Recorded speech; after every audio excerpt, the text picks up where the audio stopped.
one day I was studying this, hadn't met both yet, this was a long time before, it was probably maybe late 70s, 76, 77, 78, somewhere around in there. And I was living in a communal house in Boulder, Colorado. And I was studying the geometries every day, trying to understand all of what this was all about. And one day the angels came in, and what they do is when they teach me these things, they make like a hologram in the room, and I can see it. And I just sort of look at this like this three-dimensional hologram in the room, and I can study it and try to understand what it's about.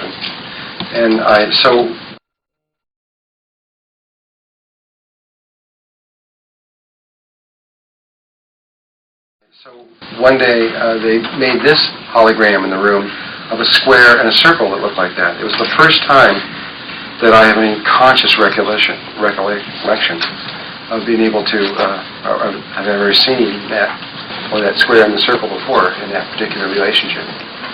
And so they had me look at it, and I looked at it, and then they said, do you see it? And I said, yes. And they said, okay, your job now is to find that relationship in Metatron's cube. And then they left. And I actually thought at the moment when they left, because they always give me those little things, and usually I figure them out pretty quick, and then I go on to the next one. And when they gave me that, I figured, well, okay, I'll do it in a few hours here, or maybe I'll get it by tomorrow. And I started working on it, and I couldn't find it, and it just kept going. Days went by, and weeks went by, and months started going by, and I was sitting there, and I was getting really frustrated. I couldn't figure it out. I couldn't figure out where that relationship was inside of those circles. I tried every conceivable thing that I could think of. Of course, I didn't have 12 lines in there, which might have made a difference, but it still didn't. It wasn't where it was at anyway, so it wouldn't have made any difference even if I did have the proper Metatron's cube. And one day the angels interceded directly, which they don't usually do in my life, but they have a few times. And this was one of them. I was sitting with this stuff late at night with patterns all over the floor, and nobody knew what I was doing, by the way. This is very secret in my life. I didn't discuss this with anyone, maybe once in a while, but it was really rare. No one really knew. This is sort of a thing that I was doing, and it just was, I was driven to do it. Nobody even cared anyway, so it didn't really make any difference. And nobody cared about this stuff. And so one day, I've got it all over the floor, and I'm trying to find the circle and the square in this thing, and I get a knock on the door. So I open the door up, and here's somebody standing there I've never seen before in my whole life. This tall, kind of this guy. And he says, sorry, he said he was sorry to bother me and everything else like that, but that he had been sent there from his group to talk to me and to tell me about the circle and the square. And I just kind of looked at him, and he told me, I don't think he even told me his name. I just sort of grabbed him and pulled him in the room. Sit down. If you know anything about a circle and a square, I want to listen about this stuff. And he said he was sent there right from the Masons, that they had told him that he had to come to, they had given him my address and everything, and told him to come to me. And so this drawing here was his. I didn't draw this. The very first thing he did is he made a square on the page. And the second thing he did is he made the circle. Before he ever even started, and I went, oh, there it is. That's it. That's the one. And then he started making all these fancy lines all over the place. He divided it into like this, and then he drew a diamond around here, like that. And then he drew from that point up to the circle and back, and down to the circle and back, like that. And then he did something that I didn't quite understand at the time. He drew this line that was here, he drew a parallel line up to there. And this line here, he drew a parallel line down, and he reflected this to to this one in the same way, forming this pattern like that. By the rules that I had understood, that's cheating. That doesn't. You can't play that game because these points don't go anywhere. Everything has to go to defined places that you can geometrically mark, and you don't have to measure or anything else like that. And these don't go anywhere, you know. So anyway, I had a real problem with that when we started talking about it. And so he said the secret to this whole thing is that the perimeter of the square has to equal the circumference of the circle. For those of you who have read Taoism and a lot of the Lao Tzu and stuff, the whole thing about circling the square and squaring the circle, you probably heard this before in poems and everything else. It's all trying to get the geometry so that the two equal each other. And life is constantly trying to deal with this relationship in so many ways, on biological levels and everything else. At least in retrospect, I know that. I didn't know that then. And then he began to tell me that this created something called the phi ratio, which I wrote up in here before, of this ratio of phi, which equals phi, and this ratio is 1.618, is what it's usually approximated at, because what comes after that is 0.339, but this amount here, since this is 0 plus a tiny bit, is so small that they just eliminate that. And they approximate it at 1.618.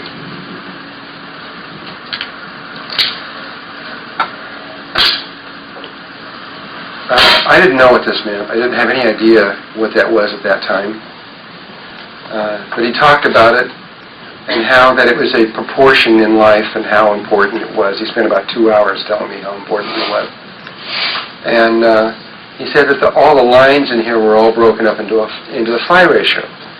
Now what the phi ratio is if you were to take this little rod that I have in my hand here, there's an infinite number of places you could cut it in, but there's only 2 that you could cut it or bend it in. That would be the phi ratio, and one would be here, and one would be approximately here. Those would be the 2 places, real close. The human can zero right into that. Humans can, for example, pick the center of a circle better than most mechanical things can, just by going like that. Because we can intuit it. If this was the rod, again, we could either pick here or there, approximately where the phi ratio is. Now, depending on which direction you're coming from, and this is what I mean by that. If you're coming from, say, this direction, and this is the phi ratio here, this will create a mathematical proportion such that if this segment is A, and this segment is B, and the whole thing is C, then it's a ratio such that A divided by B is proportionate to B divided by C. It's just a simple relationship. And it creates this mathematical formula. No matter how big or long, you can get something 12 miles long, you're going to cut it at a certain place, and the miles and everything will divide. It doesn't matter if it's inches or centimeters or whatever it is. It doesn't make any difference what your yardstick is. It's always going to be the same.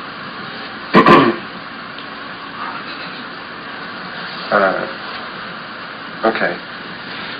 Well, if you had never heard about the phi ratio, you would not have any idea how much you are immersed in the phi ratio. There's so many places that it would not be possible. This is literally true.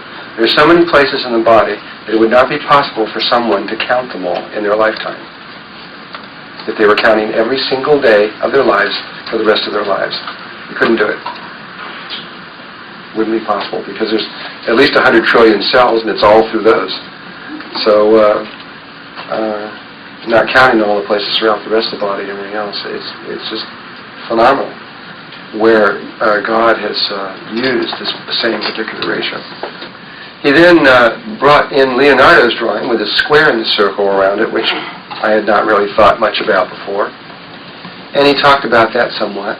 And then then he drew this compass and this square and this eye of somebody.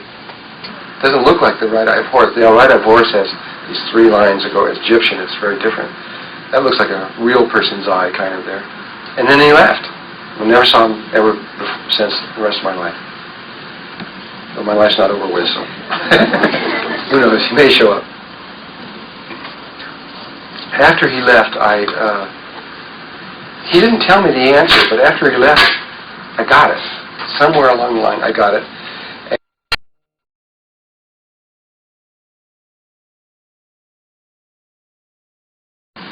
And I realized that Metatron's cube is really a three-dimensional object. Being three-dimensional, you could rotate it and look at Metatron's cube from a different view. And so when you do that, if you rotate Metatron's cube to this view, it becomes square rather than hexagonal. Once it's in there like that, just taking the center part of Metatron's cube out, which is really the egg of life, just this is 4 little cells up like that. Well, first of all, it's in a cube, so you could put a perfect cube that would fit around here. And it has the zona pellucida around it, which is a sphere. And so the very nature of this 8-cell division is that there is a sphere around it and a cube around it.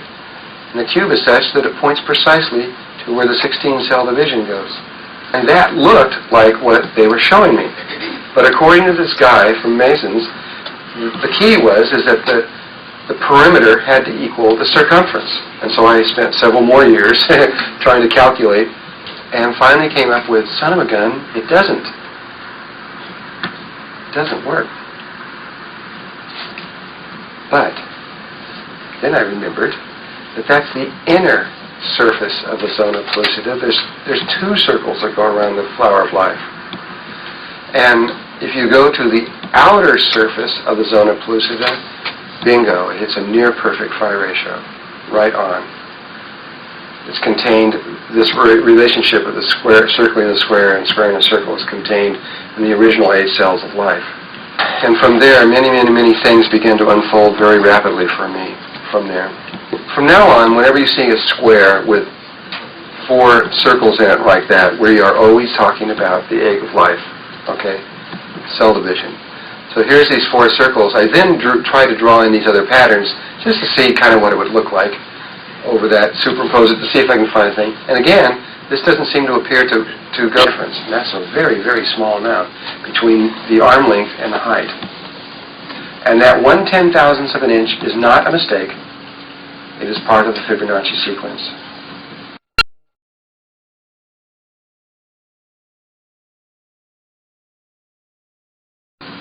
Which you'll see later. It's built in. It's part of it. And so we have this squareness or cubeness around us. And look where the center of that square field is. Exactly here at the base of the spine. Which happens to be where this other little square sits. Of these 8 cells. Centered in the center of this cube is a tiny cube with this big cube out around the outside of us. This is what I mean by we grow radially out from those original 8 cells. The lines from the original 8 cells, from my way of seeing, 55 feet right from the moment of conception, right? The moment that it gets to this level here, you've got a field, even on a baby, that's going to be 27.5 feet out there approximately all the way around it. The lines and everything are extended out there. The whole thing's there. And then we start growing just like a crystal along the lines. If you put your legs out like this and your arms out like that, there will be a perfect sphere that will fit around the body, or a circle, either one. But its center will be at the navel, not at the base of the spine. The center of this one is right here. You can see if you look at the circle how I'm aiming into the center of that circle. though the science behind navels is pretty interesting. I'll leave that for just a little bit more to discuss that, but it's not as straightforward as it looks. So, and when that happens, the square and the circle, hit exactly on the floor. If you were to take the circle, the center of the circle, and move it down to the center of the square, this would move exactly halfway, and the whole thing would have that image that you saw in the first place. The square, the perimeter of the square that fits around the human body, and the circumference of the circle that fits around the human body, of this particular body, is almost identical. And I can prove that mathematically in a little bit. It's almost exactly the same. Almost is part of the game here. We got to wait a little bit, you'll see what this almost is all about. There's no mistakes in the geometry of life at all. None there. Everything is flawless. It all runs right down there. And soon we're going to see that all these lines that Leonardo drew on the body, you see the line at the wrists and here and across the neck and here and across the knees and everything. And the face is broken up in all these lines. These all have deep meaning. And this man obviously knew about what I'm about to discuss. And I'll be able to pretty clearly show to you that that's true. Only we're just beginning to get into what this is all about. But Leonardo was right on top of all of this a long time ago. This thing about phi ratio again, which we still don't really know what it's all about yet. According to Thoth, as above, so below. He was the one that said that, by the way. And the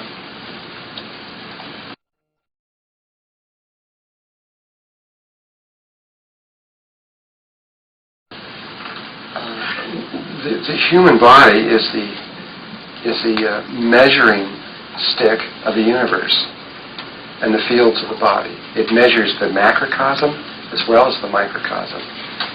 Anything that you need to know on any level of existence whatsoever is contained in the human field.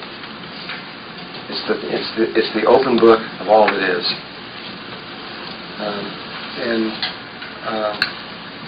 And so anything you want to know should be there, and one of the main things is this phi ratio thing should be in the very proportions of the human body.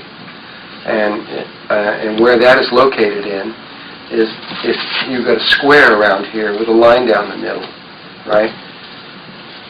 And if you drew the line that divided the body in half down the middle, and then you drew a diagonal from there to there, that line that comes down as a diagonal and then goes over there, the bend in it is mathematically exactly the phi ratio. It could not be any more perfect. It's not even possible. Here is the square around the body and the line down the middle, and this is that diagonal that would go up to this imaginary corner up there. If you just use one edge as 1, that's your measuring stick, then this divides this into 1/2 and 1/2. So you got that right away. And what you're looking for is C. And this will be B, and this one over here will be A. And since, remember that ratio that I showed over there, A divided by B is going to be equal to B divided by A plus B, or B divided by C. Now C is simply, what I've done here is I've taken a line like that, a compass, and ruled this out like that. So this B is the same as this B, and so you've got a line of A and B, and the whole line is C. And so you've got A divided by B is proportionate to B divided by A plus B, or proportionate to B plus divided by C. We also know, because of Pythagoras lived, he said that B squared equals this side squared plus this side squared, and this side is A, so you have B squared equals A squared plus 1 squared. A squared we know is 1/2, and 1 squared is 1, and 1/2 squared is 1/4, so B squared equals 5/4, or B equals the square root of 5 divided by 2. So this equals the square root of 5 divided by 2. And we know another simple equation is that C equals A plus B.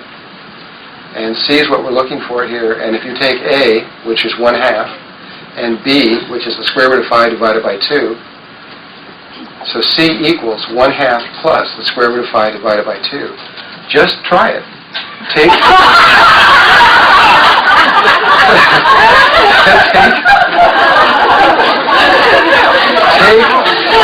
formula. Take that formula and put it into your computers. Just take 0.5 plus square root of 5 divided by 2. It's a simple equation. Put it into any little computer and watch what happens. It'll go 1.618 and it'll go until it runs out of computer chips. It will never go to. If you got a lot of computer chips in there, you better wait a while. That thing's going to really be going like this, trying to find an in, and won't ever find an in. It hit it right on the nail. Exactly, right on the nail. That is how you get to that, and it's in the human proportions. So here's the human body with this line down the middle and this diagonal coming up here. Well, if you were to draw a line from the navel straight across here over to this point, parallel with it, from here to here, another one of those no-nos. This is not my drawing originally. This is someone else's. First thing is that these two lines cross exactly at the phi ratio. This line is broken into the phi ratio.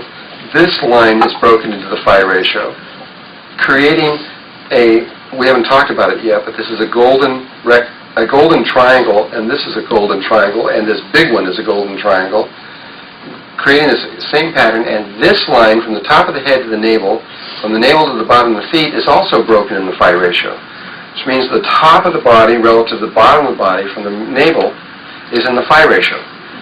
Though it's a little more complex than that, and people have studied this in great detail, when a baby is born, the navel is in the dead center, shouldn't use that word, is in the precise center of the baby. So it's right in the center of the baby. But as the baby starts growing, if it's it goes up, it starts heading toward phi ratio, and it goes above it, and then below it, and above it, and below it, and above it, and below it, and starts zeroing in, getting closer and closer and closer and closer and closer to phi ratio as the child gets older and older and older and approaches adult. And a female, I believe, ends up with the navel is above the phi ratio, and the male ends up with it slightly below. And you got to average the two, and you get the phi ratio.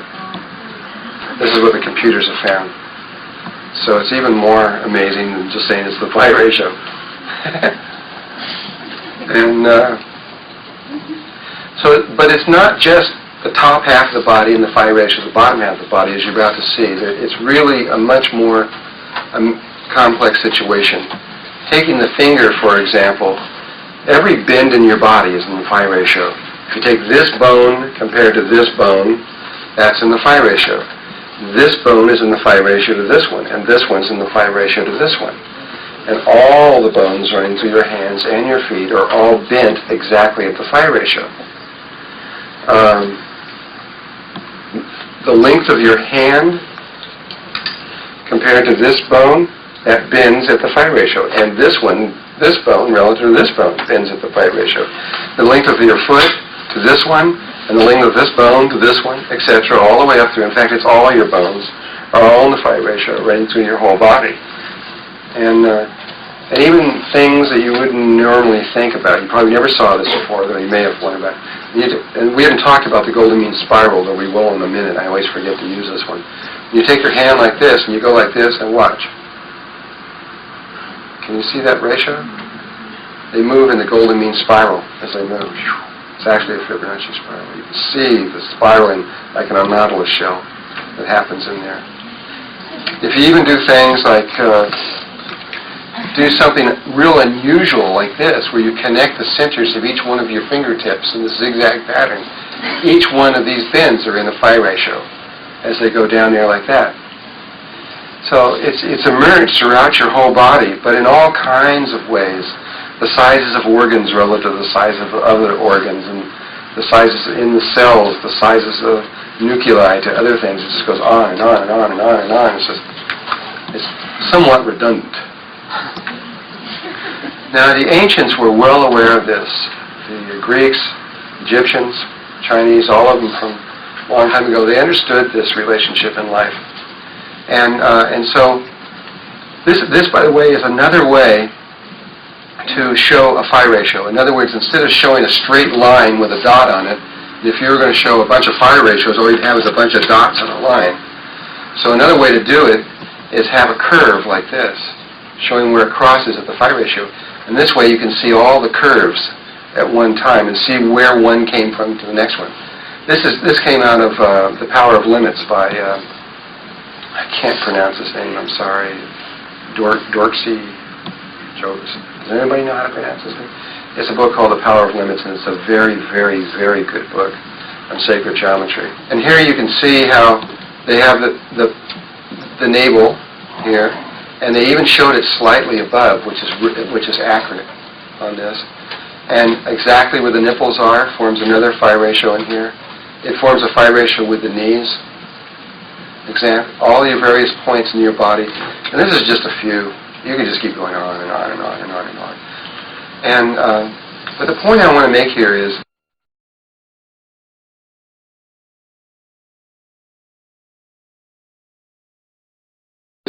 the Greeks, when they understood this, they created architecture and all of their arts using both sides of their brain simultaneously.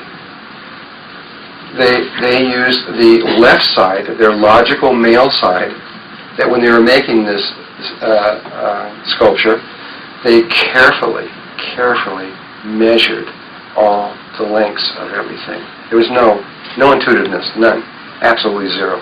Everything was used carefully measured. But at the same time, they used their creative side, their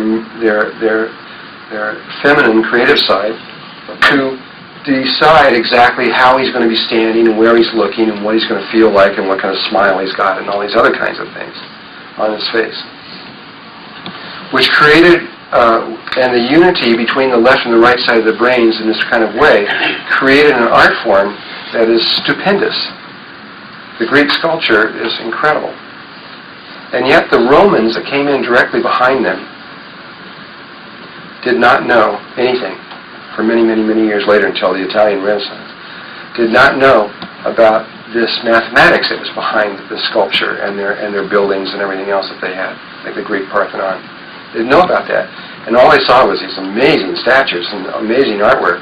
Even the bowls, where the bowls come in and where the art's laid out on it and the sizes of them and everything was all in sacred geometry. And so when the Romans tried to do this, they just tried to copy it. They tried to intuit it, the feelings of this stuff. And some of them got very good, like Michelangelo, but at that point, I actually think, by that time he already knew. He knew about sacred geometry. But in the beginnings, when they first took over, they didn't. And you look at the initial stages of Roman art relative to Greek art, and forget it. They're not even close, man. It doesn't have anything even close to the type of feel that was in the Greek art.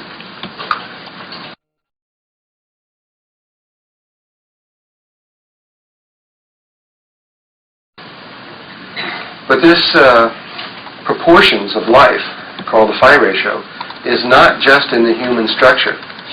It's in all life. Everything, bugs and plants and trees and relationship of planets and orbits and everything else. It's in all of it. It ties down into electrons and everything else. But even in here, you can see the relationships. This is not a real good one, but the length of the body compared to the size of the wings and everything else. And if you were really going to get into it, where the dots are located and everything else, is all phi ratio stuff.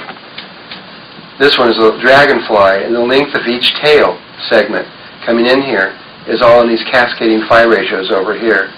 And then they didn't get into it, but the bend in every one of the legs and arms, and the size of the head this way relative to it this way.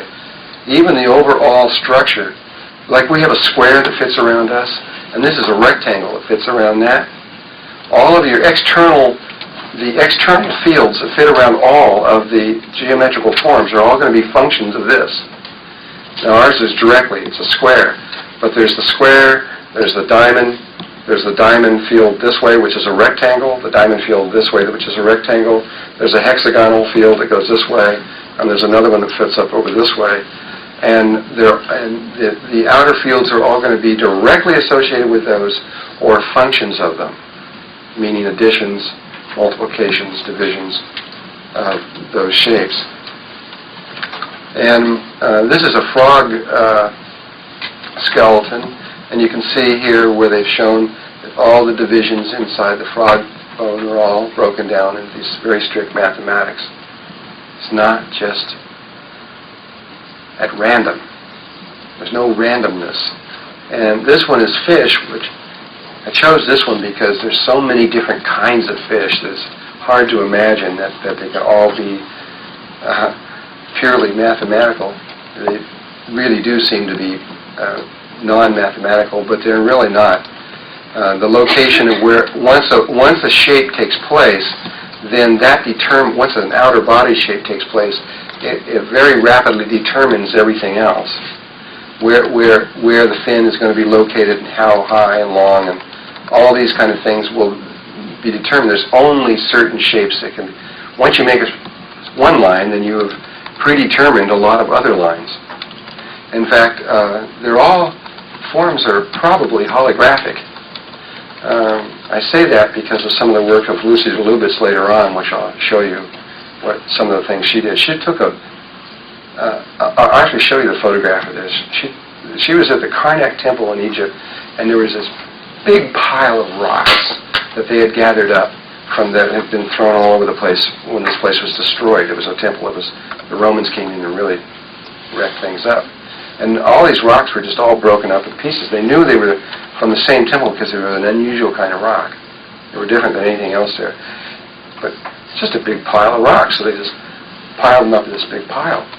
And Lucy came up and just picked up one of these rocks that was in good shape and measured it,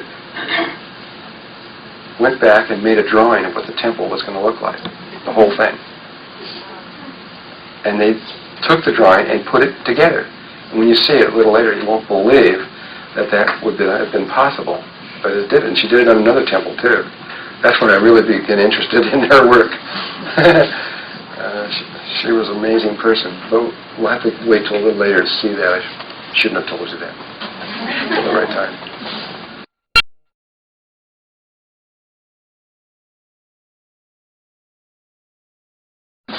This is Chinese.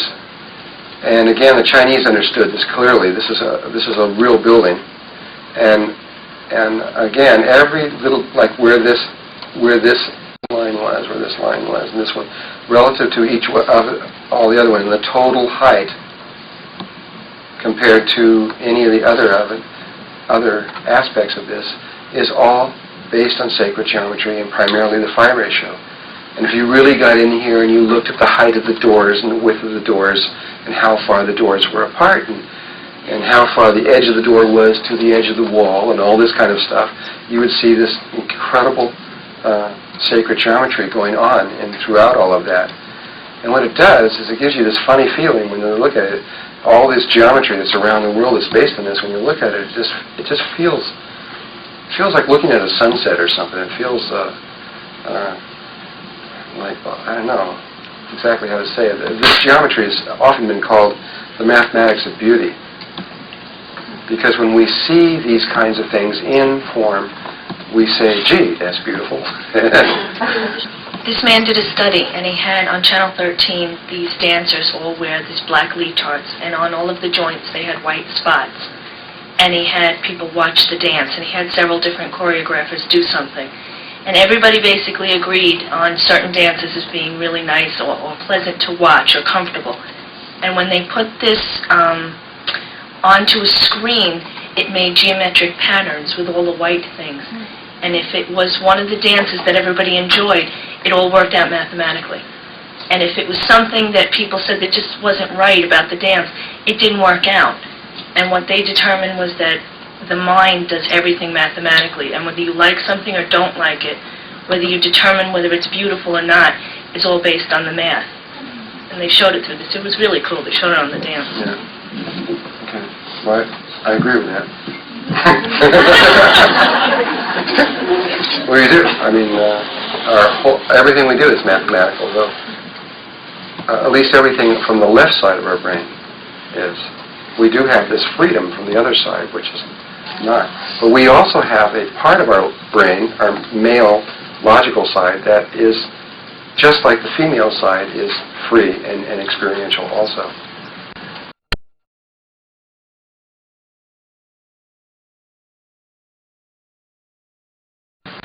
Okay, there's another sacred form that is all over nature, everywhere.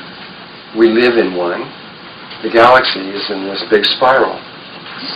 So where do spirals come from? There's spirals in sunflower seeds. There's spirals in the way that pine cone seeds are. Spirals in the nautilus shell. In fact, almost all seashells that you take out, you're going to see all these intimate spirals moving through them. Where does it come from? Okay, we're the measuring stick of the universe. It's got to be in our body. Always, no matter what you're looking for, you can look to yourself to find the answer. And here's that same shape around here. And remember I did this down there. Well,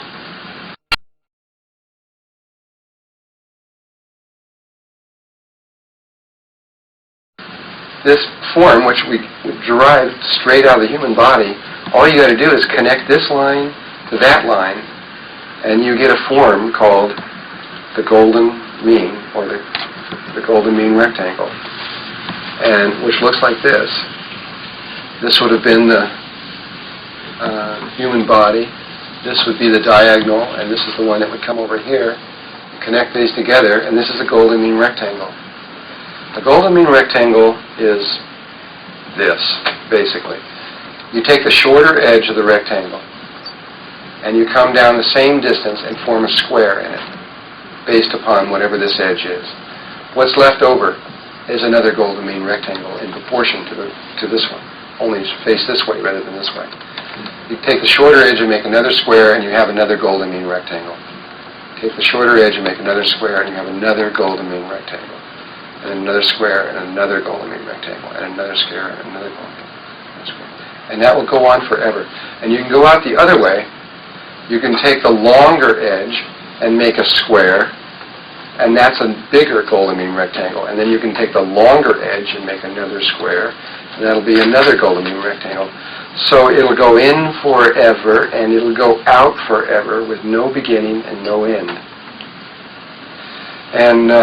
And you have two primary lines of energy that move through this.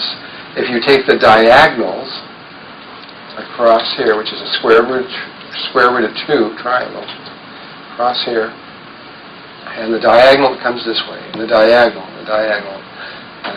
That is the male energy of a spiral. And if you take the arcing curve across here, and then here, and then here, and such, this is the female energy of a golden mean spiral. Both of them are there every time at once. You usually see in nature the female part of it that manifests, though it isn't always true. A good example of that is the bismuth crystal. The bismuth crystal looks just like this.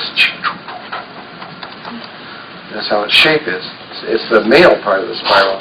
But almost always, it's the female part of the spiral that is formed. And if you take the diagonals of a golden mean rectangle, from this point to this one, to this diagonal, and there's another one that I didn't draw on here from here, they will locate the exact center.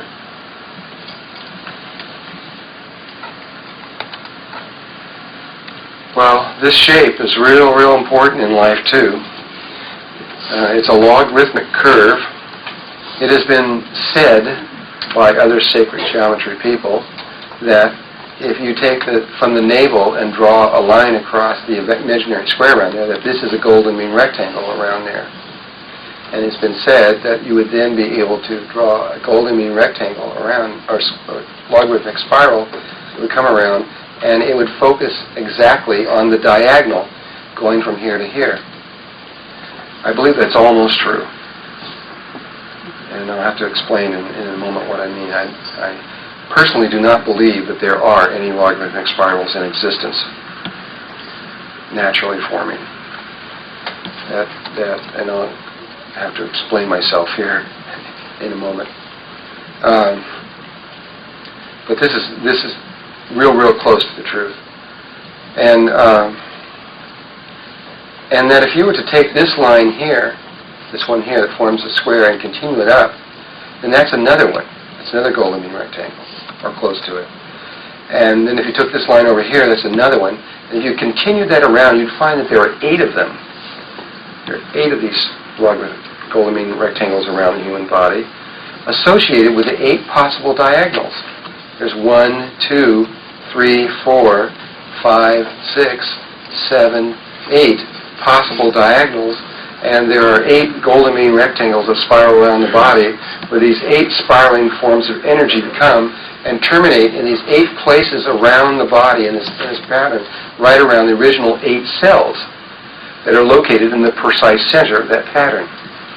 Leonardo drew these lines on the body, and if you drew the lines down from where he put them on there, it forms this primary grid where it shows these 4 places in the middle and these 8 places around the outer edge, which happen to be the squares where the 8 primary spirals come in and focus in on.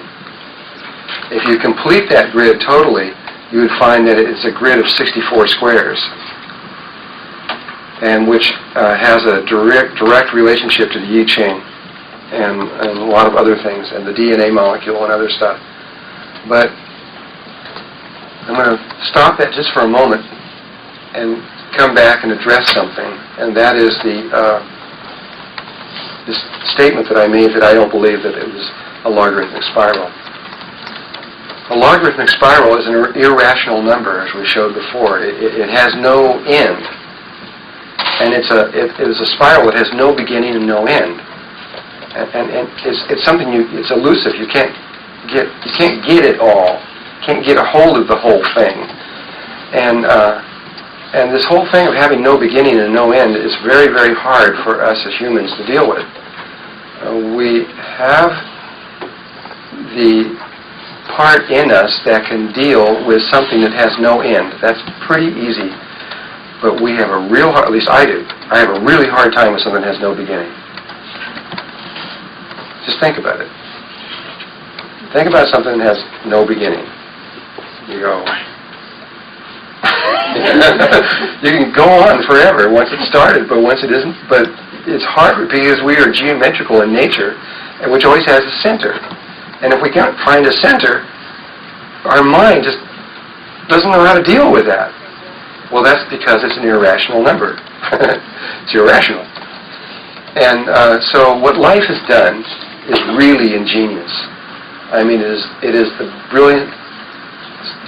most brilliant thing that I've ever seen. That life has figured out a way to get around this problem. It's like God said to life, okay, do this thing that's impossible. And we said, it's impossible. And we said, oh, but I know a way. I know how I can do this. And this is what happened. There was a man named Leonardo Fibonacci.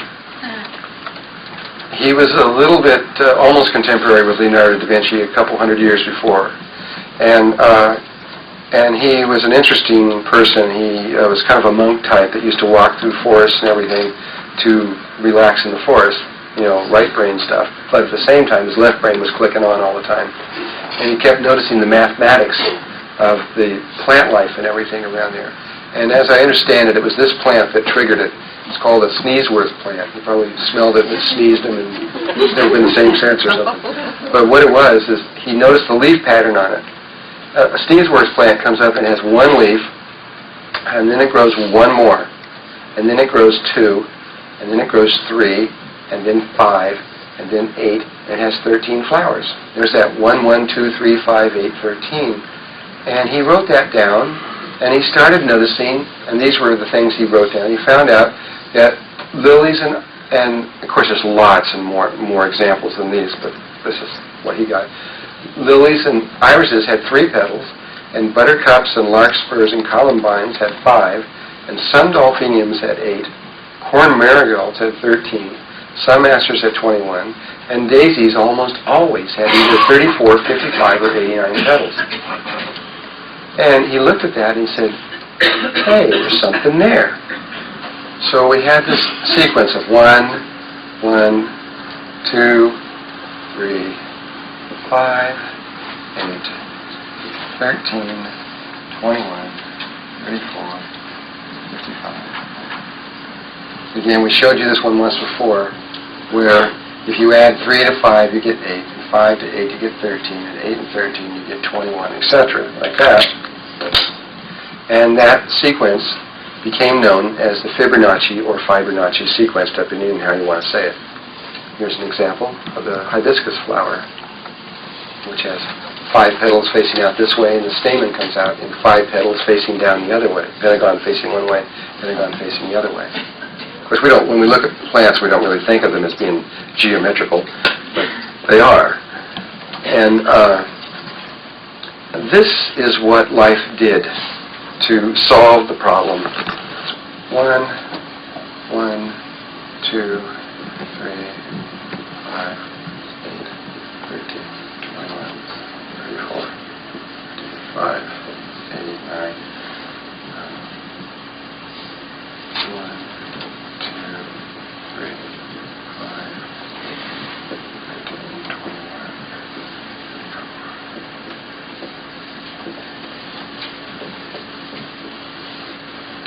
I'll go this far on it.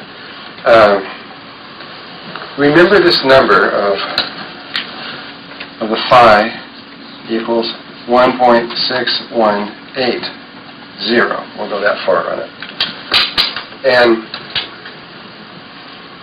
look what happens when you divide the one term into the previous term. If you divide 1 into 1, it equals 1. Now 1 is a lot smaller than this number. And if you divide 1 into 2, you get 2, which is a lot bigger than this number. If you divide 2 into 3, you get 1.5, which is smaller than this number. If you divide 3 into 5, you get 1.66, I believe. Yes, which is greater. If you divide 5 into 8, you get 1.60, which is under the number. 8 into 13 is 1.625, which is slightly smaller, greater. 13 into 21 is 1.615, just under. 21 into 34 is 1.619, just over. 34 into 55, 1.6176, just under. 55 into 89, 1.6181, just over. 89 to 144, 1.6179775. 44 into 233, 1.61805. It's called, in mathematics, it's called asymptotically reaching the limit. It will just keep getting closer and closer and closer and closer as the numbers increase. It'll never reach it, but it'll get so close, you can't tell it apart. You can't see it. And so when you look at things in life, like, for example, well, I'll show you an example in a moment. This will be a geometrical a view of what you're doing. Here's these 4 places that around the human body. Remember those 4 spots we talked about in the basis? And there's 8 squares around it. We're going to pick one like that one right there. And we're going to take the diagonal across one of those little squares and use that as our measuring stick. And we're going to call it 1. And so the diagonal that goes across that little square there will be 1. And then turn 90 degrees and go to the next term. 1. Turn 90 degrees and the next term is 2. So you go 2 diagonals. And then 3. Then 5, then 8, then 13, then 21, then 34, then 55, then 89.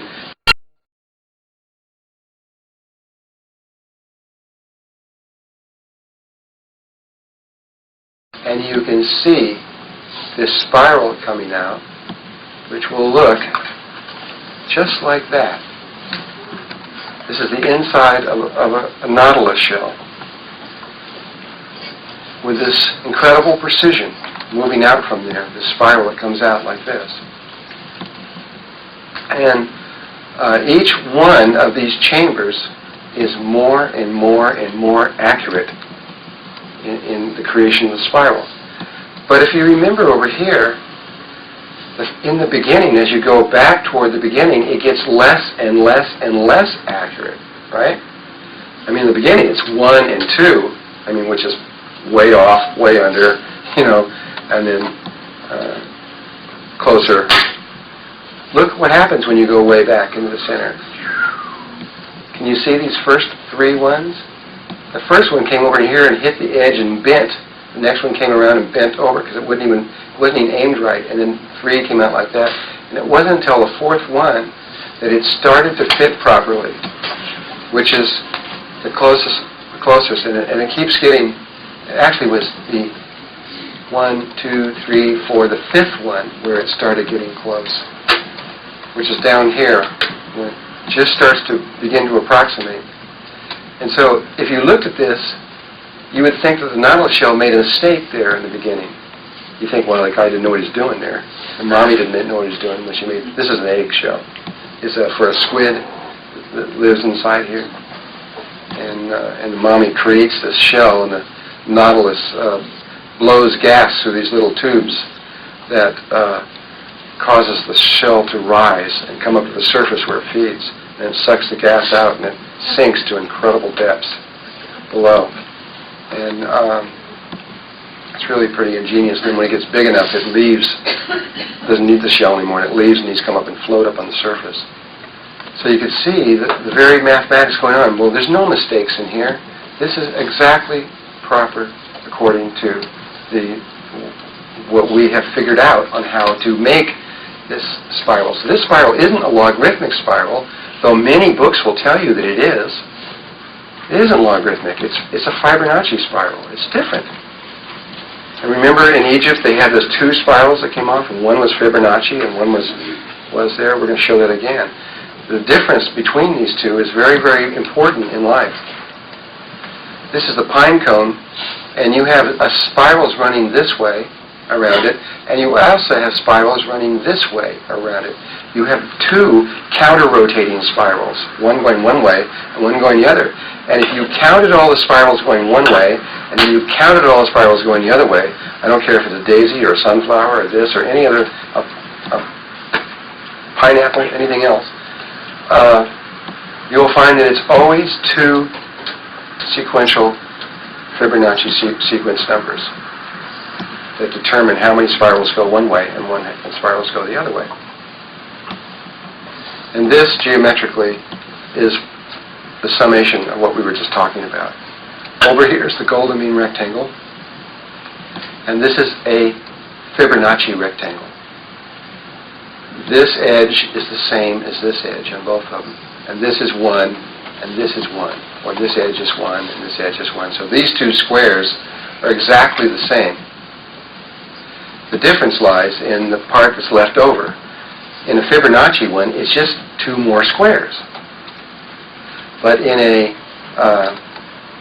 golden mean one, it's a little bit greater. Instead of being 0.5, it's 0.618. And so there's a difference of 0.118, this little tiny difference. And so as this one starts over here and goes 1, 1, 2, 3, 5, this one starts in here at some undefined place and comes out. And very, very quickly, you could not tell the 2 apart. Because this little tiny piece, geometrically, gets smaller and smaller and smaller, proportionate to the squares that get bigger and bigger and bigger. In other words, this square here, that proportion of 0.118 is very big. You see how much of it is, relative to the line, that's a big piece. Here's the same amount relative to this square, and that's a lot smaller. Relative to this square, that little piece is even smaller. And so what happens is that little piece is fixed and it just goes to 0. You wouldn't think it, but from the Egyptian point of view, this is real important in understanding resurrection. The very chamber King's Chamber, which many people have said is a golden mean rectangle, is not. It is two perfectly equal squares. And the height of the King's Chamber is 1/2 the diagonal. And this is all Fibonacci sequence stuff. This King's Chamber, the sarcophagus sits over here, the inner end over here like this. And these proportions are not golden mean, they're Fibonacci. Because that was the key. It was the real key to, the very shape of the room was the key to what they were doing in there. You'll see when we get to that part of it. So this has no beginning and no end. This has a very, very definite beginning, but it doesn't necessarily have to have an end. And that's who we are. That's why we have a problem with something that has no beginning.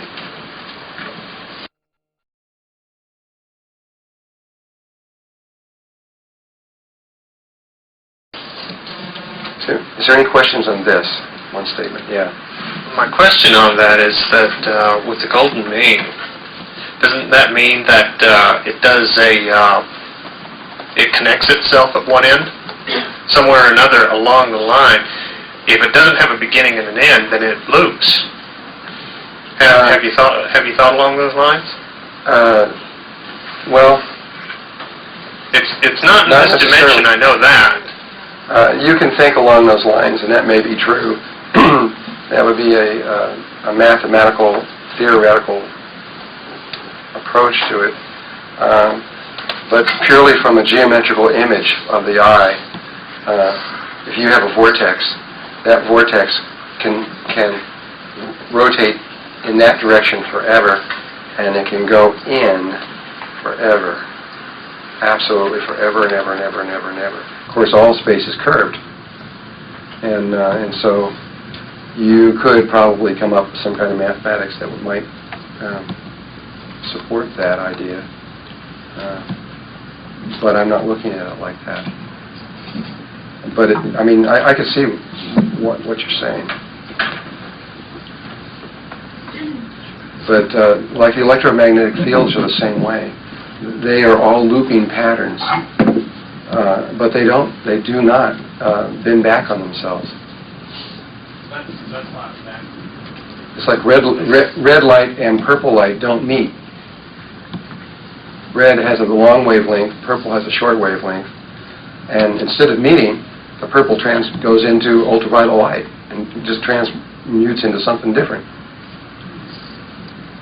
And red light doesn't come from purple, but it comes from infrared. And so I don't know. But I hear what you're saying, but all I can say is I don't know. Yeah.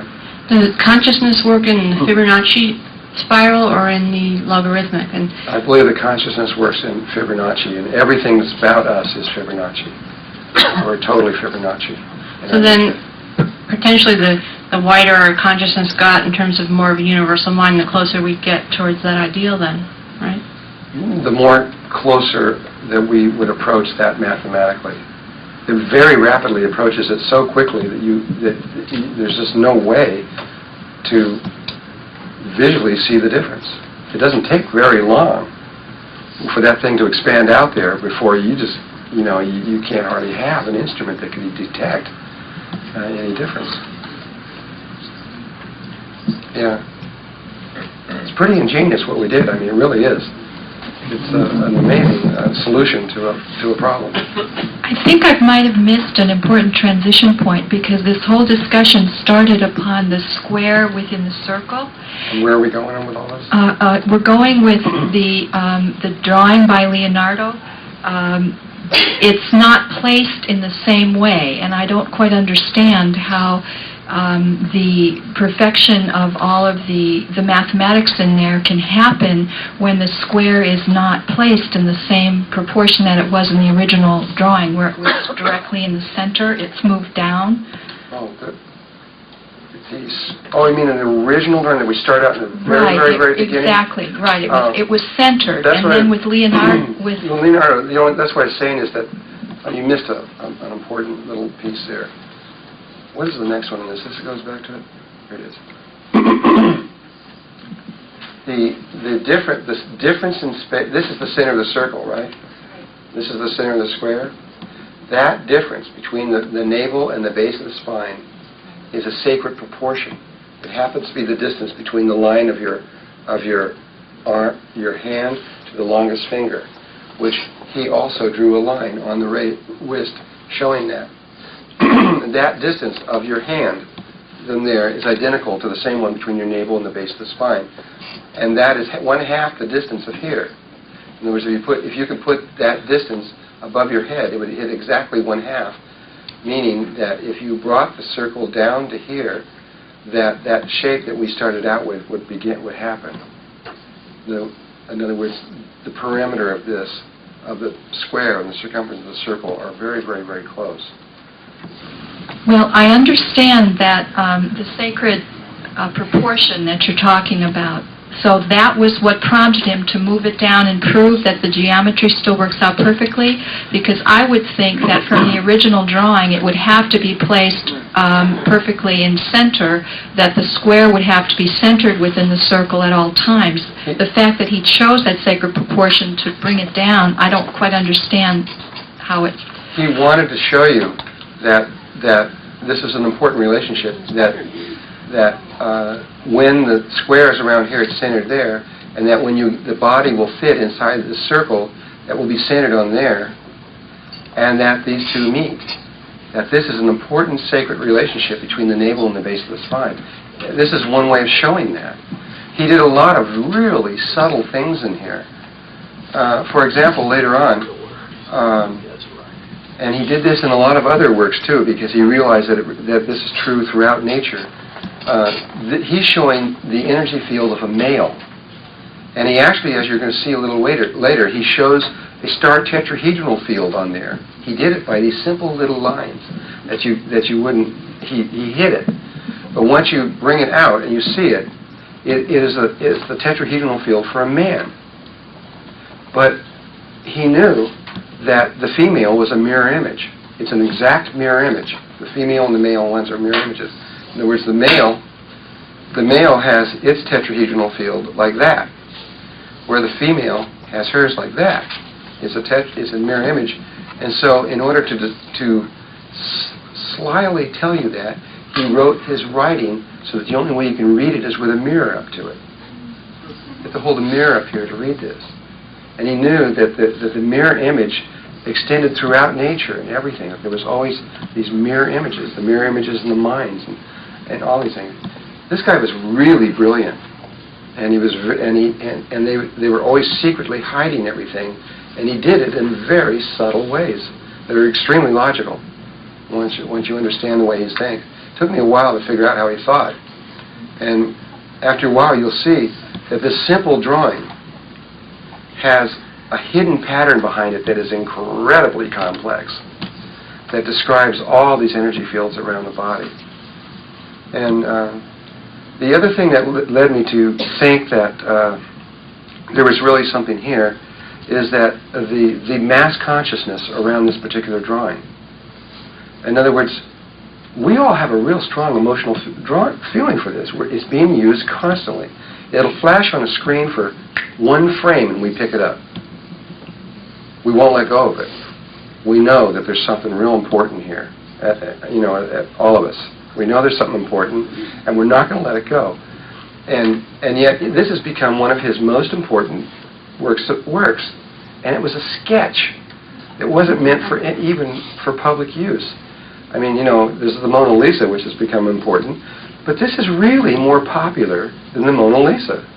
It's reached deeper into our psyche than the very Mona Lisa. Why? Because there's a real powerful truth coming off that page. And we can't help but feel it. And when I unlay all of it, when I show you what he was into totally, I think you'll really know why that it's so powerful for us.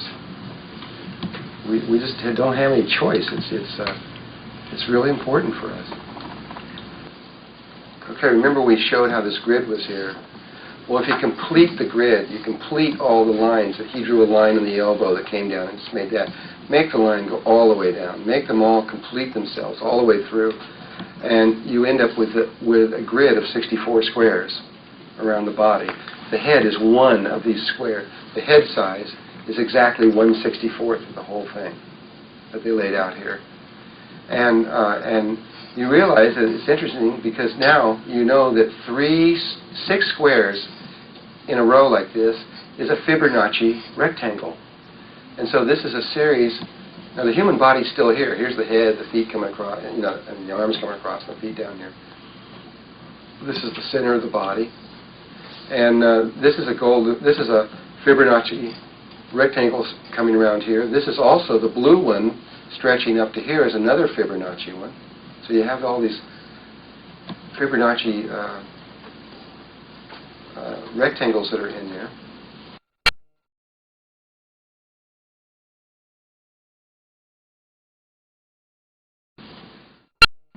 There is this thing, and what I'm about to show you could potentially change the planet's life, big time, if it ever gets out, and it's trying to, and it probably won't, because it's too big. But there's a new science coming out in the world. It's about ready to change everything. It'll have more influence if it ever gets out there than anything that's ever hit our planet before. It's called zero-point technology. There are certain places in the sine wave curve that are called zero point. I mean, there's technology out there right now that can replace every single thing that we have, just about, and using nothing but light. Just light, you can do anything. You can do things you can't even think of. And it's all based on, this is one way of looking at it. On the sine wave curve, there are 5 places where zero point is reached. That's here, here, here, here, here. When we learn how, and we have already learned how, to stop light at these particular places and resume it in patterns at these places, things will be possible that would not normally be possible. This is where creation takes place. This is that place between maleness and femaleness.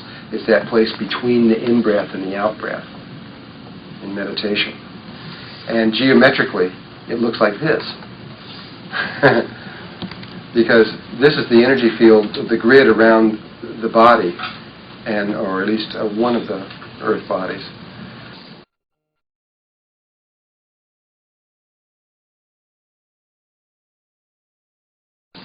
We have 2 kinds of vortex energies. There's at least 2. There's 2 basic ones anyway. And one I would give the name of the white light spiral, and the other one the black light spiral. There's also the logarithmic spiral, which is different. And then of course you've got spiraling. There's one going one way and there's one going another way. So you got that gives you 5. And you got 6. I don't know how many there are. I've never thought about it completely, but there's 2 basic kinds. One is white light and the other is black light. A white light spiral is this. Remember that thing where we did 1, 1, 2 using the diagonals as our measuring stick? If you start up here in this corner, here's the center of the body. Here's these 8 places where these spiraling energies that terminate. And in that square, we come up here, and we call this is 1. We make a 90-degree turn and we go 1. The next one is 2, which just hits the edge of this field. The next one is 3. 1, 2, 3, just hits the edge of the field. The next one is 5. 1, 2, 3, 4, 5, just hits the edge of the field. Leaves exactly at 3 and goes out. So it goes 1, 1, 2, 3, 5, reflects inside the field and leaves. That's the white light spiral. But there's another possibility in there. Instead of starting from up here, you could start from down here. And this one goes 1, 1, 2, right through 0 point. 3 exactly reflects out. Leaves precisely at 2, and if you calculated it, would hit the tip of there exactly. And it's like it's reflecting inside of a cube. The white light is the male. And all of the white light could come this way, but it could also come this way and reflect out. So you have one that could either rotate this way in or rotate this way in. But none of the white light spirals in any of these 8 places are going to even touch this blue area. All of the black light spirals, no matter which way you go, it's going to go 1, 1, 2 out this way, or if it came the other way, 1, 1, 2 this way. And as you look at them all, they're all going to pass right through this one place in the center called 0 point. The male one does not. The female one always passes through 0 point. This is the reason that the male, or the reason that the female only has the womb. This is the technology of the womb, the geometry of the womb. It's the geometry of creation. And so what they're now learning is how to create things right from 0 point. Once you're in 0 point, it's the great void. Anything's possible. Anything at all. And we're just now emerging out to begin to understand this. And science is bulging at the seams trying to figure out how to deal with it. And these, again, can be determined from the human body, from the very energy fields inside the body. These fields, by the way, that come around are really Fibonacci, and when you see them as Fibonacci, they form loop-to-loop patterns of energy, reflecting energies of patterns around the body that can either stay within or leave. They can leave. I don't quite know what all that means yet, and I've always been waiting for them to tell me. I know it has an important aspect in terms of meditation, but I don't know exactly what it means yet. But I figured I would show it anyway. This, the 0 point technology that we were talking about before, has, I'm going to show you right now just the male field. This is the entire male field of the lines of energy that would come off of a human body, just from those 8 places. These are all the male spiraling lines that come out. And I've shown you 4 of the female trackings. So you have one blue spiral coming out like that, one yellow one coming like that. You've got I don't know what that is, purple one going like that, and a pink one going out like that. Notice these hearts. A set of hearts facing this way, then a set of hearts facing this way, then another set of hearts facing up this way, and then a bigger set of hearts facing over this way, and they're all at these 90 degrees angles to each other. You're going to see these later on, that they're real important, again, in a lot of the research that's going on. None of them pass through those center 4 squares. That's male. This is the female. In the female, these are all the grid lines coming off of that, and I just tracked 2 of the spiral, the Fibonacci spirals coming off there, and you see a heart facing this way, then a heart facing that way, then a heart facing this way, getting bigger and bigger. This is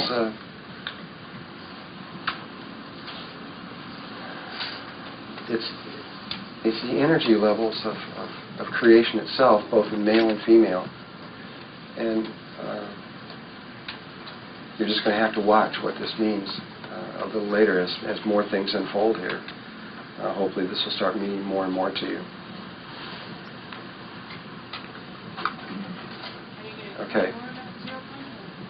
Well, only that it is the womb. What the female contains this organ in her, but in the center of that organ is this 0 point place, which is based on this geometries. And that you can, who's that? You said that? Yeah. And that you can,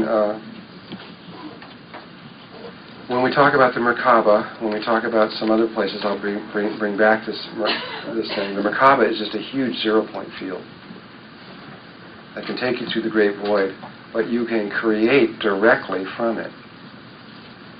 Absolutely directly. What is so important to understand about that 0 point technology? Is it that the whole power of the universe resides in this 0 point? The 0 point is the great void. It's where it all began. Where everything becomes possible from that point? It's where, from that point, a change in something, you could be passing into 0 point. We keep passing through 0 point all the time. Every time we take a breath, we go through 0 point. But usually we pass through it and come right back out the other side with no change, meaning nothing changes. But at 0 point, you can go into it, make a change, and in 1 second, and everything's totally different. Completely different. So this will have to do with the CDs that you can manifest from the Merkaba point of view? Yes. So You don't need to know it in the kind of detail. Again, like I said, you don't need to know this. You just need to know about it.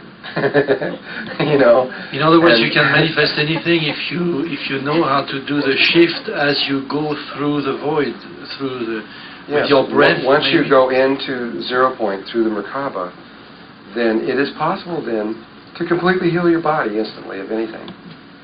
By following your just for an breath. example. How do you know when you go through the void and you do the switch when to do it? You'll know. I'll talk about it. You'll know for sure. When we go to the next level of consciousness, our shape changes. We get taller, necks get longer, possibly. That's right, though I haven't talked about that yet. Okay. Yeah. Does the same ratios?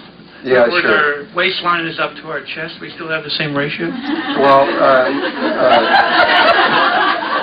not necessarily that they would. In this body, the phi ratio is between the feet and here and there. If you were to look at the phi ratios in a Syrian body, they're still going to be there, but it may be that the navel is in the phi ratio to the knees or something else or like that, that kind of ratio. I haven't studied that body, so I don't know. But it's just like looking at any other body. The same is going to be true of any extraterrestrial anywhere. It's all the same laws. It's the same everywhere. I just don't know what it is because I haven't. You got to mathematically sit down and work it out. Yeah. Did you say that the Fibonacci spiral has no beginning and no end? No, it has a beginning. It has a beginning. It starts at 1. Okay. Or you could say it starts at 0. But the golden mean does not? Not necessarily. Okay. It potentially has no beginning or no end. If you're moving down it, if you're moving down a theoretical one, you would never find the end. If you're moving out, you'd never find the end. Whereas if you're moving out a Fibonacci one, you would never find the end, possibly. But if you're moving in, you would definitely come to the place where it began. If you study vortex mechanics, and there is a man named Walter Baumgartner, if you really want to know what it's all about. He was the head of the Walter Russell schools. And I just think I just put his name on the list here recently. But he gives outstanding workshops on vortex mechanics. They're outstanding. And just 1 second. And what happens is if you have a vortex of a logarithmic spiral, it will just keep going in and in and in and compressing and compressing and compressing and compressing. If you have a Fibonacci spiral coming in, it will come in and in and in and in and in and in. And when it gets to 1, it will click over. It will come back over here. It will go 5, 3, 2, 1, 1, 2, 3, 5. And so it'll go like that. Like a shock. It'll just come right back. It'll reverse polarity relative to itself. So even though it's male, everything's got a male and a female, and so one of those is going to be male, and then it's going to be coming out the opposite one, the female, whichever it is. Or if it's rotating in this way, then it'll still come back out the opposite polarity, going out the other way. And so that has a different kind of effect than something that's just going in like this. his works are amazing. He's got some of the things. He's got most of his work is with water, and he's got he's got water wants to rotate in a very specific spiraling energy, and he's got a glass tube in the exact way that water wants to run. And all it is gravity fed, with its water just moving down this small glass tube in exactly the way. But because it's moving exactly the way it wants to, it creates all this energy. And you can hold this light bulb up next to it, it's not even touching it, and it turns it on. It's really pretty good. He's got another one where he's got the vortex energy, probably logarithmic, because the energy moves in, and it moves in so small that the water, when it comes out, it's just like one molecule attached to the other. It's just like this little thin knife, and it'll cut right through steel. It's just water, and it'll right through steel.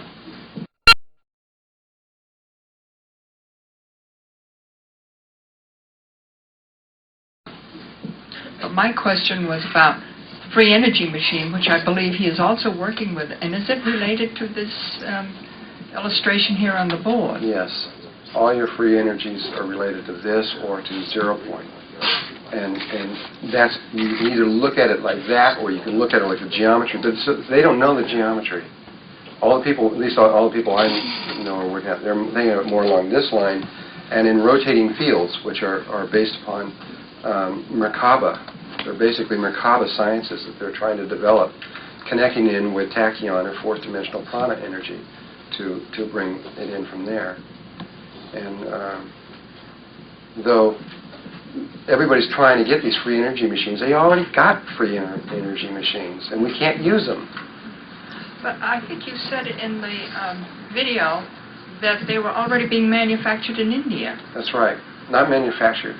No? They've already, India and Germany have already created both the in-machine and Adam Trombley's one also, which is another one other than the in-machine, both of which are over unity generators, and both of them based on rotating fields of energy, different principles, but they work. But nobody can use them. You got all this technology. There's tons of technology. There's so much technology out there right now. It's amazing stuff. You can't bring it out. You can't use it. Why? I don't understand. Because if we did, everybody dies. That's why. We all die. We haven't been able to figure out how to do it. Huh? Oh, well, yeah, but it's money that stops. See, it's money. We're all talking about money. If you bring out free energy machine, they've got them. So you got this little machine about so big, and you plug your house into it, and you got free electrical energy for the rest of your life. There's no moving parts, or there, in one case, in atoms, it's a disk rotating with magnetic bearings in a vacuum, so nothing wears out ever. What would happen to the world? How many countries would be destroyed utterly and completely? How many millions of people would die overnight? Why? I don't understand that. Because what would happen to all the oil companies, all the oil countries, all the Arabs and Saudi Arabia, and all that stuff like that, and a lot of other Mexico and all the people that are producing oil, wham! In a short period of time, oil would be worthless, absolutely worthless. What would happen to all the oil companies in the United States and all the impact and all of that stuff? You would be amazed what would happen. See, I thought a long time ago, too, when I got into this, okay, let's get out here and do this. And so we invented 200 and something inventions. All of them were on Star Trek level. We could do things you wouldn't believe what we could do. And it isn't stuff we say we could do. We could prove it. We got the machines. We could do it. We could do a lot of things. And but what happens when you try to put these out? No matter what you try to put out, you're going to be hurting somebody somewhere in a big-time way, with most things anyway. And the more powerful impact it has on the world, the more powerful it has. Supposing that you had a little light that would heal any kind of disease you can think of, just supposing there was such a device, then what would happen to the United States if that was released in the United States?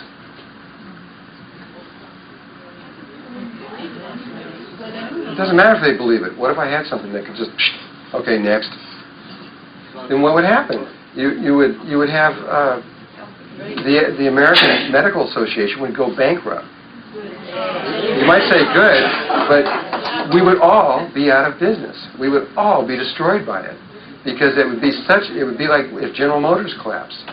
If General Motors collapsed, we're all going to feel that real big time.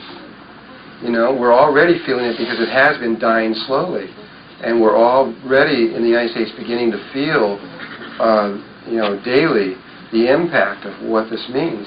But what happens if all of a sudden all the banks in the United States close in the same day? So we won't need money because we don't have to pay for energy or health care or food or... Right, if we could ever get to that side. But right now we're addicted to these other sides, and there's people that will do anything to keep the financial status quo the same because of fear and a lot of other reasons.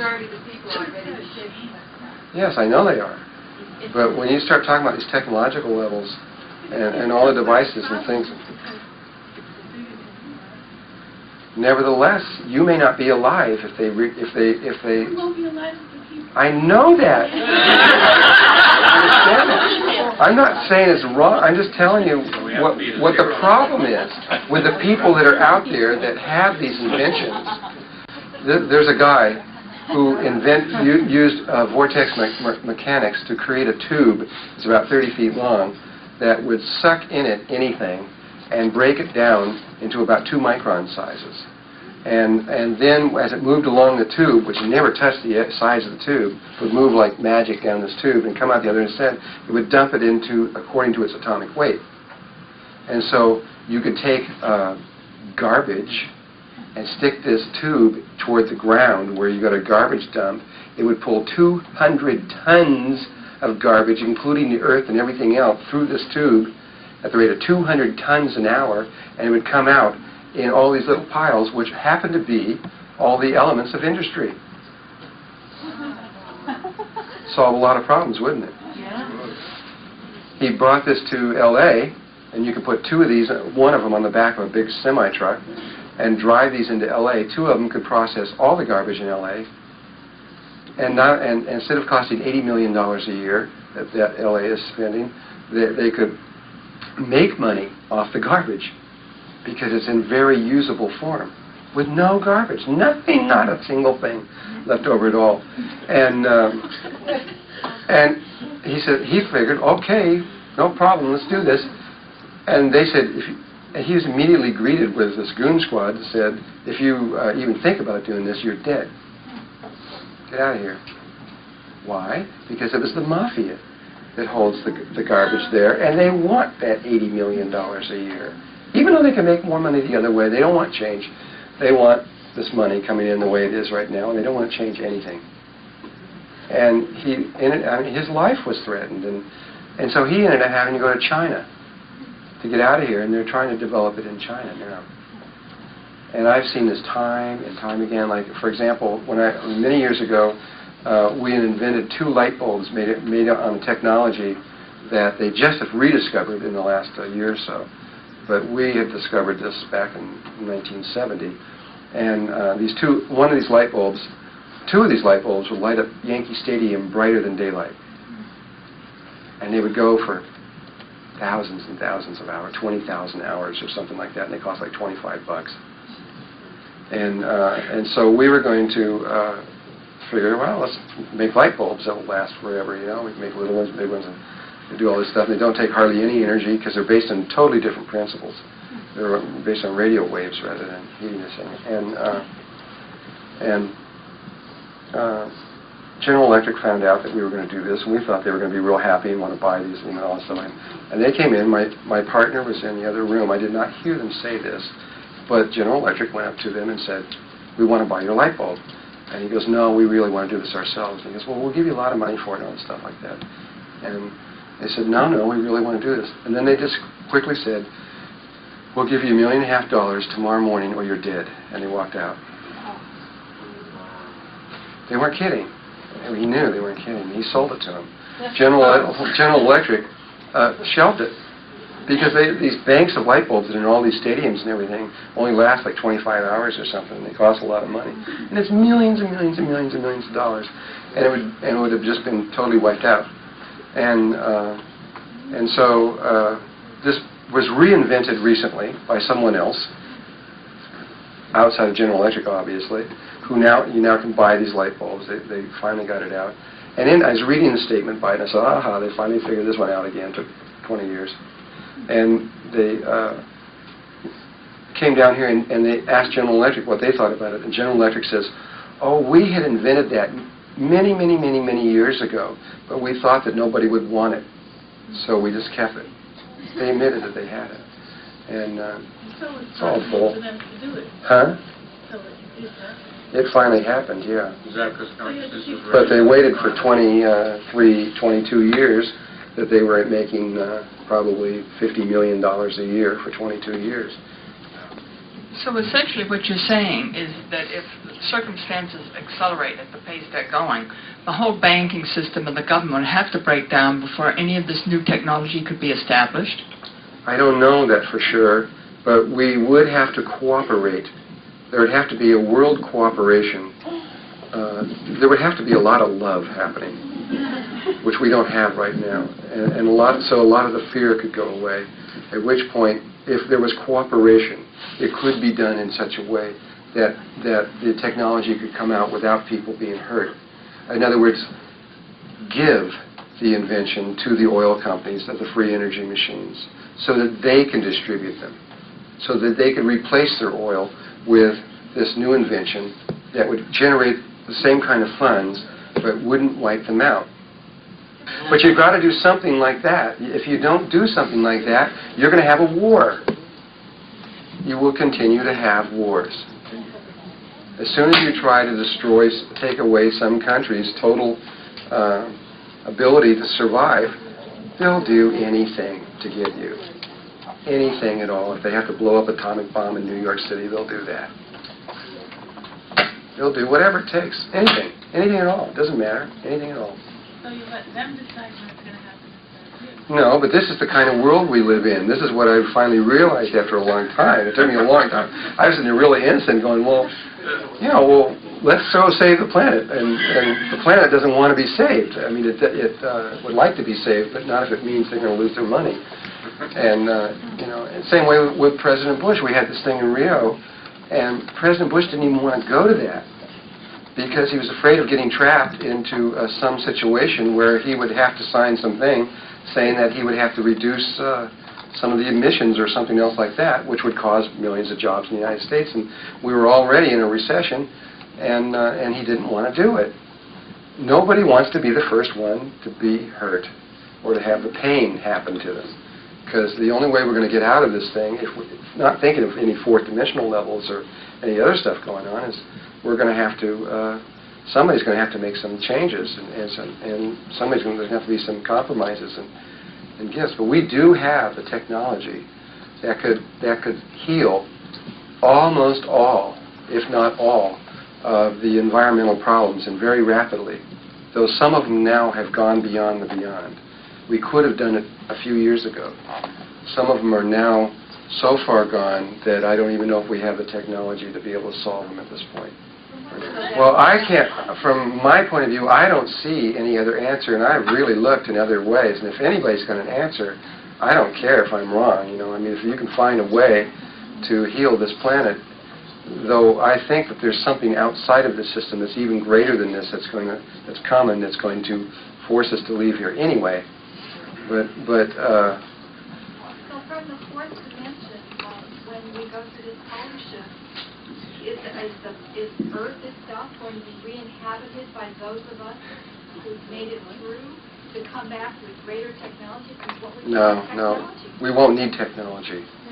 The whole thing with technology, I think, should be left for a little while, because until I get to the place where I can really talk about where technology came from and what it's all about, because there is technology is not our friend. It is the problem. Yes.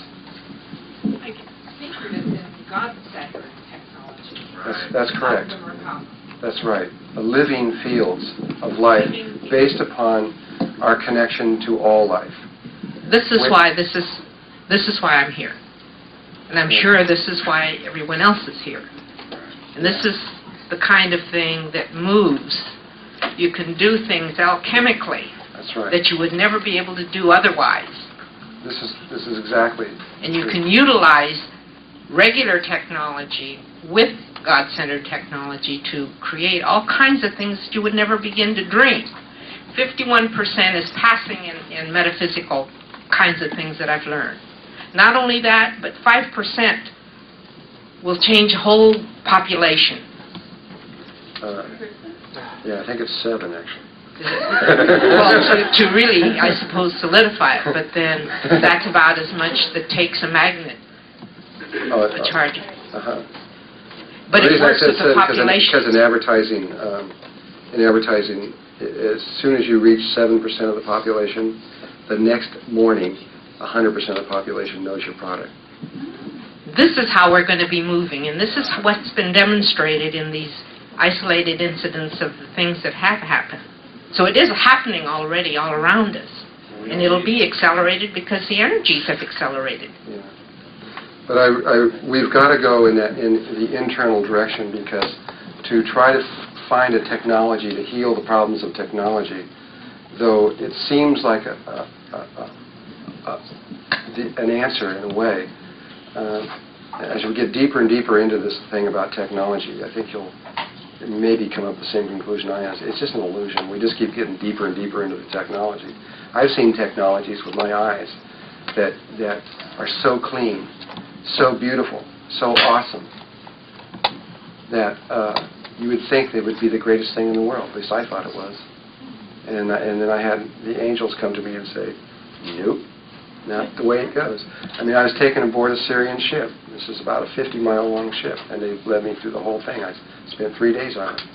And it was, the whole inside of the ship was white. The outside, the exterior was black. And there was no moving parts anywhere. There was no electrical circuits. There was no nothing. It was just, it looked like an art gallery. All there was were these moving shapes of white. It looked like art forms. And the people simply psychotronically connected with these different shapes and was able to do anything. And when I came back from that experience,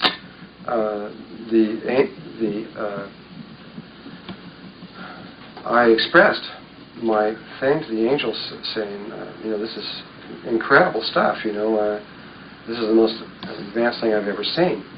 And the angel said to me, no, you're not right. I said, well, what do you mean? I mean, that's amazing. They go, no.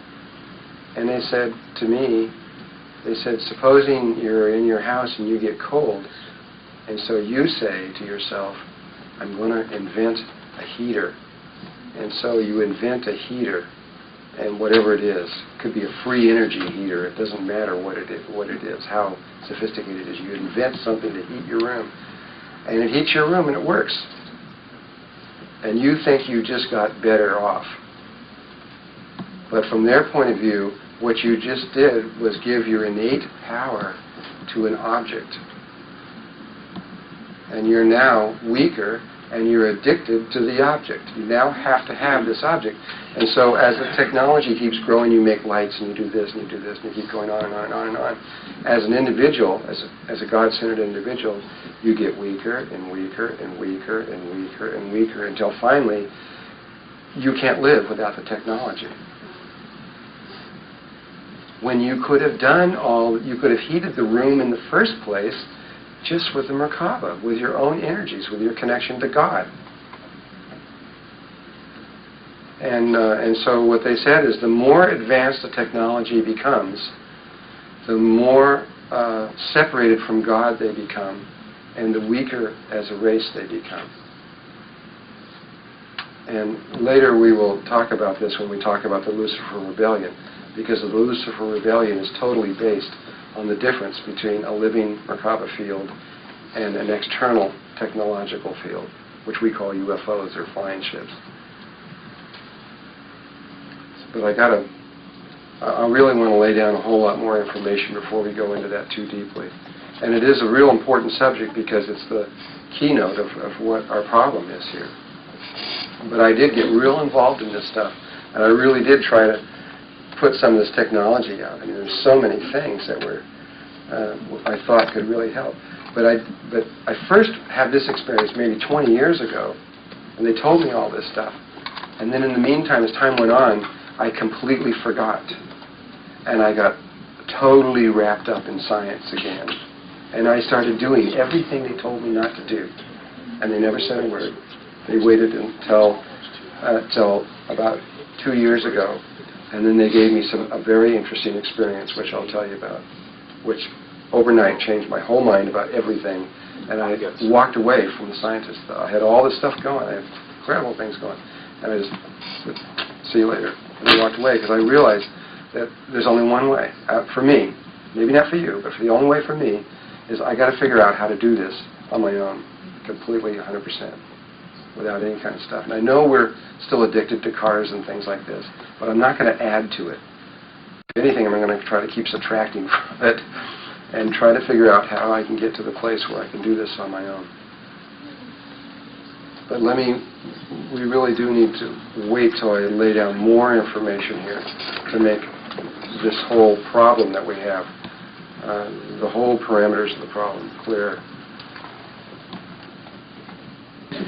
So the solution is to learn that zero-point technology, no?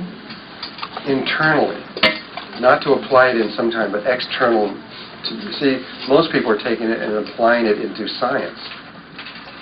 But you can do anything that science can do on any level whatsoever, and more, because science has its limits, and we don't. Anything whatsoever can be done internally from ourselves. And if we can learn to do the things, and we begin by just doing very simple things. It's like, we didn't learn to run 100 yards in 6 seconds or whatever it is by, when we were little. We first learned how to stand up and take a walk, and so take that first step. And for me, there are certain things that we can do to just begin to learn the power of our own selves. And that's what this is what it's all about. But it's not easy. I mean, we're so addicted to this. Look at, we're merged in it. We're in a building. This is technology. Everything. But look. Would it be possible for us to live without eating? Oh, you won't eat after this. Once you get... That's one of Are you hungry right now? Throw that man an apple or something. It's one of our problems, you see. we have to eat. But I know that some of us, like the masters in the Far East, for example, there was a wonderful book called Lives and Teachings of the Masters of the Far East. And they seem to live on the prana. They don't eat anymore. We didn't eat before we fell. And in fact, that was one of the first signs that the Ascended Masters knew that we had really, how far down we had fallen when we all started eating food again. They seem to be able to make a bubble, for example, of protection for the night and be very comfortable in the middle of a storm. See, understanding the Merkaba. If you're in the Merkaba and you got a rotating, you could stay warm and everything, all your needs, whatever they are, completely satisfied without doing anything, without having anything at all. You don't have to sit there and get dripping wet. You just have the water just go right around your field. Can you teach us how to do that? That's what I'm trying to do.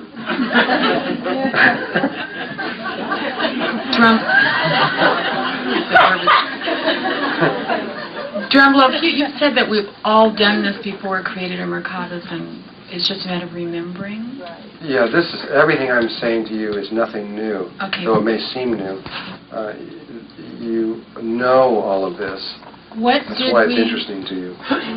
You already know what I'm talking about. Well, if we have done this before and created this Merkaba, is this something that's waiting to be reunited, or is it something that we're creating from inside ourselves again, or do we hang it up somewhere and No, incarnate? your Merkaba, you see, you have this field sitting around your body, right out at your fingertips, in the electromagnetic field, which I'm trying to describe to you right now. And that one is connected to other ones and other ones, and there's a whole series of nested geometrical forms that go out to about maybe roughly this far away from a human being. A big whole series of them. And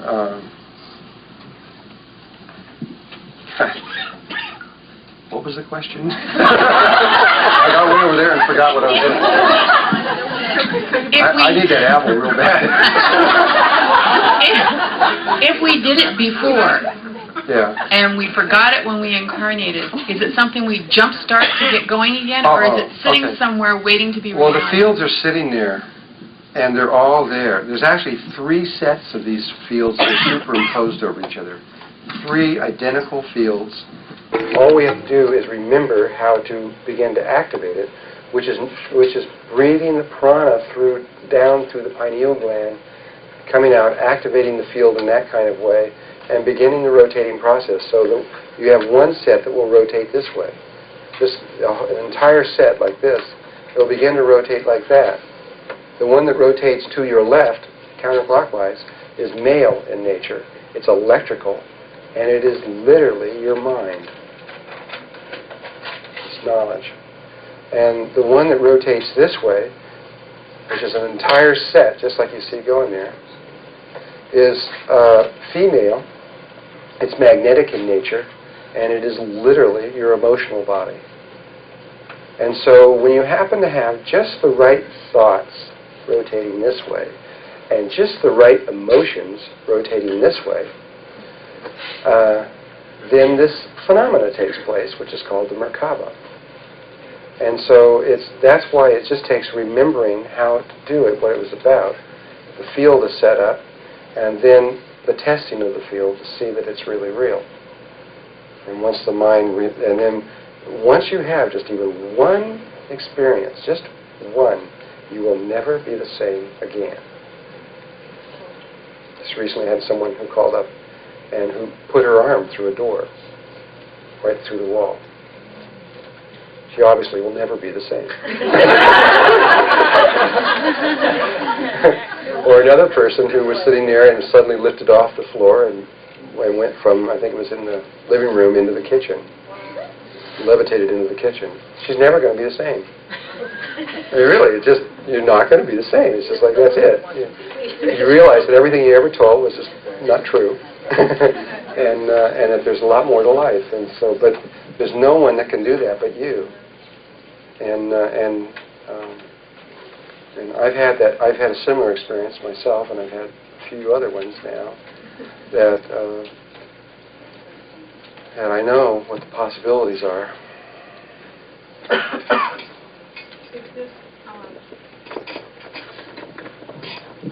Does this only happen in the physical awareness, or is it possible to experience this maybe in dream time as well? Well, you can remember what it was all about in dream time. Like in dream time, you may remember yourself flying, because that's the other thing you could do, is you can just lift off and fly with the Merkaba. You could do it that way, or you could just simply disappear here and reappear where you want to be. The potential is directed by intention and what's possible. But you just have to, I mean, we're getting a little bit ahead of ourselves here. We're not quite, these are the kinds of things we'll be talking about on the last day. We got to wait when we get there. I know, we're all ready, let's go. Nobody wants to be here anymore, I know.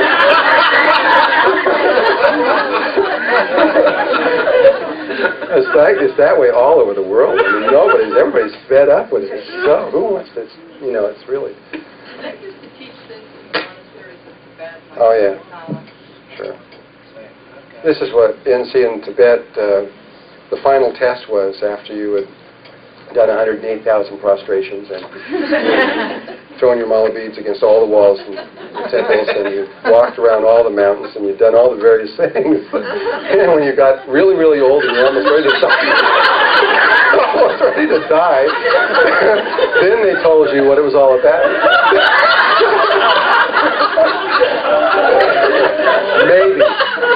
Maybe they would tell you, and what they would, and then they would tell you what it was, and then they would see if it was really, if you could really do it, and they would set you on a ledge out there that's maybe 30,000 feet in the air. It's 100 below zero, and you're freezing and everything like that. And they'd take all your clothes off, and they'd put wet blankets around you, and they'd say, "Dry them." And that guy, of course, would very quickly sit in there and start doing his breathing and get on all the fields. Pop that baby out there. It's 80 degrees in here, which would only be just inside the Merkaba shape, which looks like a flying saucer, would instantly be 80 degrees, if that's what he set it for. And very quickly, you would see a circle of snow melt in the circle around this person.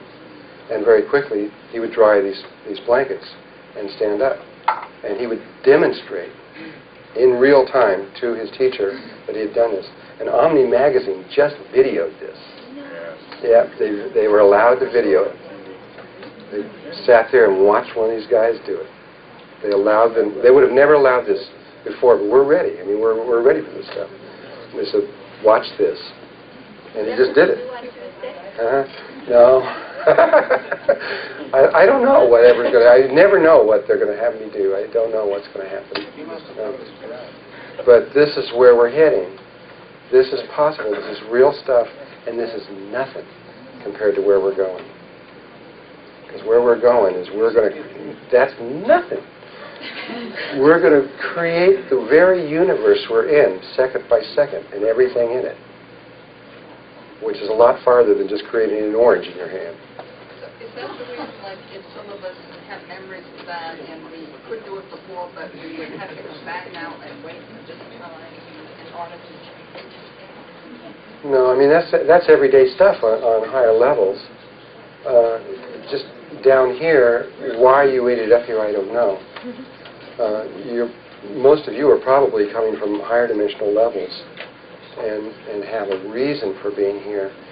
But when you come in here, then you've got to become part of it, like me, and everyone else. You become part of it, and you forget. You got to start over like everybody else. But you usually very quickly come back to this place where you start remembering, and we're all starting to remember, and people everywhere are starting to remember. This is happening everywhere. It's great. There will come a time, I know, I can feel it, I can see it about to happen, when all of a sudden, everybody in the world is just going to go, yeah! and it's over. That's it. It's just over. It could be over in just a second. The dream that we're in, this nightmare kind of that we're in, can just be over, just like that. And all the problems. What's an environmental problem like a dirty ocean? What is big deal? If Christ could turn water into wine, you don't think a whole planet full of Christ beings couldn't, just like that with the ocean, solve all the problems? The whole environment would just transform into harmony because it's just light. The truth is, it's just light, and it is intimately connected to our thoughts and our feelings. And what we think and what we feel and our intentions are set. But what's going on out here is you've got people like in Israel who are intentionally hating someone else, who is intentionally hating back, who is intentionally hating that, and creating the worlds that continues on. And those kinds of patterns have got to be broken. That's where the problem lies, not in trying to solve the environment. It's consciousness problems that are on the earth. Once we can get to the proper level in the consciousness problems, then all of this other stuff is solved like that. Just like that. But wouldn't we have to get permission to fix things for those people who are so busy hating? We can't. No, that's the thing, is we can't do that. You can't go around, even once you get to the level where you realize that you can make certain changes, you also realize the responsibility on other levels, and you can't go doing those things. And the only real source of change that you've got is yourself. And so if you can change yourself, where all you're doing is emitting love, then that's the beginning of the cure. And that truly influences other people. And it goes into the grids, and this 100th monkey theory thing is not just a theory, it's very, very real. It's been proven scientifically, which I will talk about when we talk about the grids. And a few people can change the world. It can change things. You know, Mother Mary used to ask people, pray for peace, pray for peace. But we never knew what praying meant. Praying just doesn't mean asking God. It means changing yourself into that which you want to see become and happen, and making it real. And But all those studies, don't you, where they sent meditators into war zones and stop the wars? I mean, they've got tons of documentation on it. yeah, it only takes a few people. But instead, what we're doing now is we're trying to use very specific external Merkabas to use mind control, which they used in the Iraqi war, which works. I mean, that war was not an ordinary war. If you noticed, suddenly all these people just dropped their weapons and gave up. They gave up because of the mind control saying, you're to surrender, you're to surrender, which was all based on the technology they learned in the Montauk experiments. But a higher way of doing that would be doing what you're saying, is sending in soldiers of love to say, you know, it's okay, it's all right. In other words, instead of having them surrender to capture them or anything like that, to say, not to surrender, let's just stop. But we're getting there, we're getting close. I mean, we really are. But the time from here on out, from 1993 on out for the next few years, is going to be, each year is going to get more and more and more extraordinary on all kinds of levels. The polarities could keep getting greater and greater, and yet